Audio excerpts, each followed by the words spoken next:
Selamat pagi saudara yang terkasih di dalam Tuhan. Kita bersyukur hari ini kita masih dapat merenungkan firman Tuhan kembali, sebab kita percaya firman Tuhan adalah kekuatan kita untuk menjalani setiap kehidupan kita di sepanjang hari ini.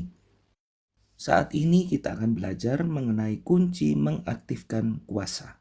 Di dalam Kisah Rasul pasal yang pertama ayat yang ke-8 berkata demikian, "Tetapi kamu akan menerima kuasa kalau Roh Kudus turun ke atas kamu, dan kamu akan menjadi saksiku di Yerusalem dan di seluruh Yudea dan Samaria dan sampai ke ujung bumi."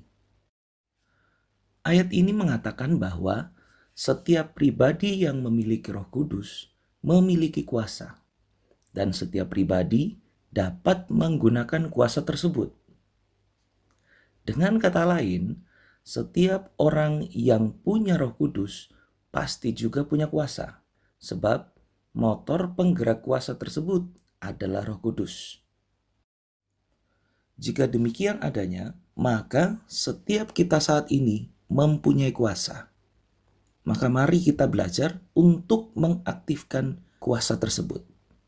Kunci mengaktifkan kuasa yang pertama adalah percaya. Kita baca di dalam Kisah Rasul pasal yang ketiga, ayat yang ketiga sampai dengan yang keenam. Berkata demikian, ketika orang itu melihat bahwa Petrus dan Yohanes hendak masuk ke bait Allah, ia meminta sedekah. Mereka menatap dia dan Petrus berkata, "Lihatlah kepada kami."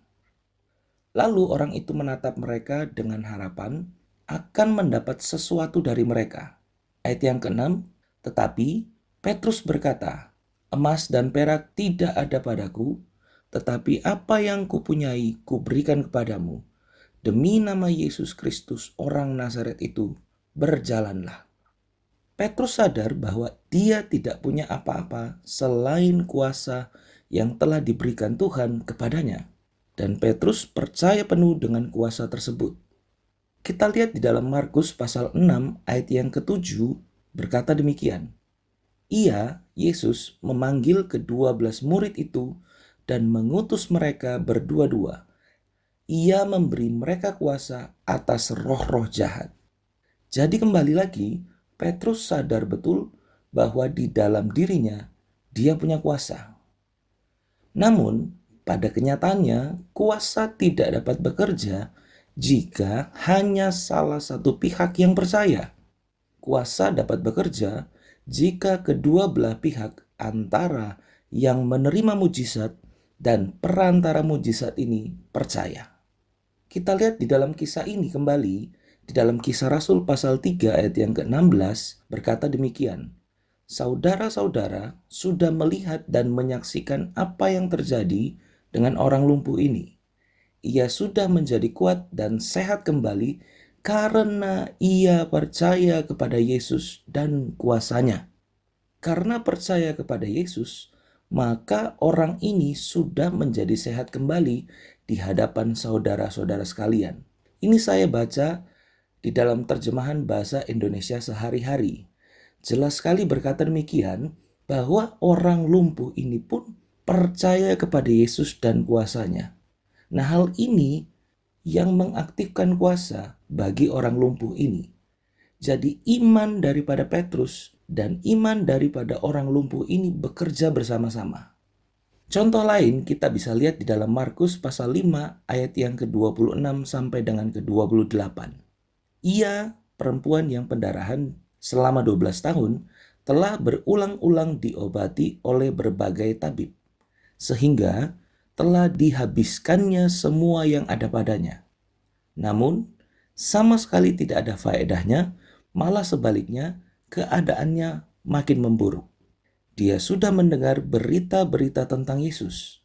Saya ulangi, dia sudah mendengar berita-berita tentang Yesus.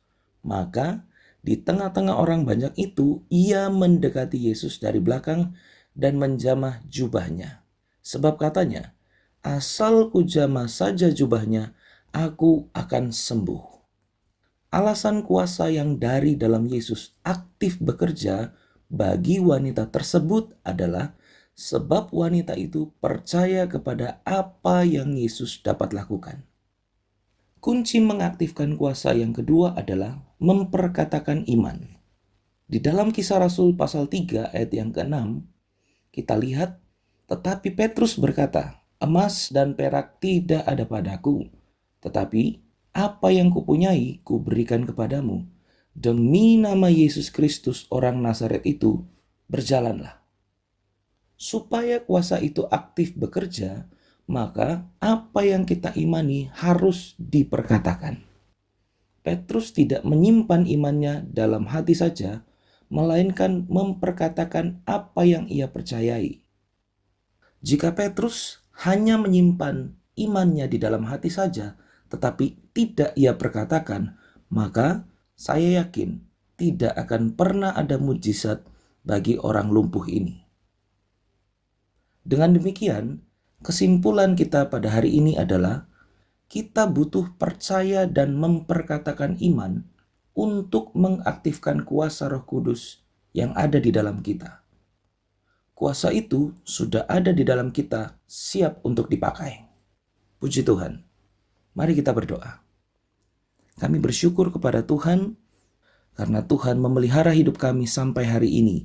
Kami bersyukur karena kami sehat, kami kuat, semuanya karena belas kasihan Tuhan, semuanya karena anugerah daripada Tuhan. Kami berdoa bagi seluruh sidang jemaat-Mu pada hari ini, apapun yang menjadi keadaan mereka, kami percaya Engkau adalah Allah penolong kami, Engkau Allah yang tidak akan pernah meninggalkan kami. Kami berdoa bagi yang sakit di dalam nama Tuhan Yesus Kristus, sembuh seperti sedia kala. Kami berdoa bagi yang tertutup jalan, Tuhan bukakan jalan. Terima kasih Tuhan Yesus, terima kasih. Kami menyerahkan kehidupan kami di sepanjang hari ini. Kami percaya berkat Tuhan yang melimpah dan tidak terbatas menjadi milik bagian kami untuk sepanjang hari ini. Terpujilah Tuhan. Ini doa kami yang kami naikkan semuanya hanya di dalam nama Tuhan kami Yesus Kristus. Haleluya. Amin. Puji Tuhan, Tuhan Yesus memberkati. Dekat padamu, itu rinduku.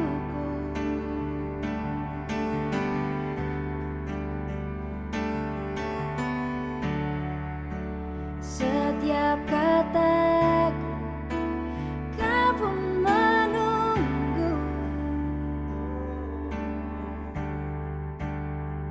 Tak kusangka ku temukan satu kasih yang abadi. Kini ku datang dan ku bawa hidupku,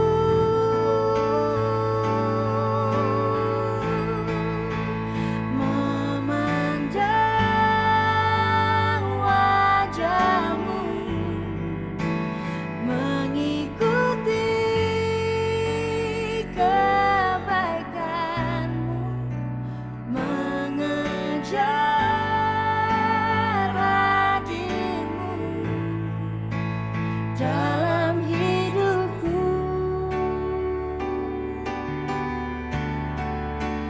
membawa sembahku, menyatakan kebesaran-Mu, mengejar hadir-Mu di dalam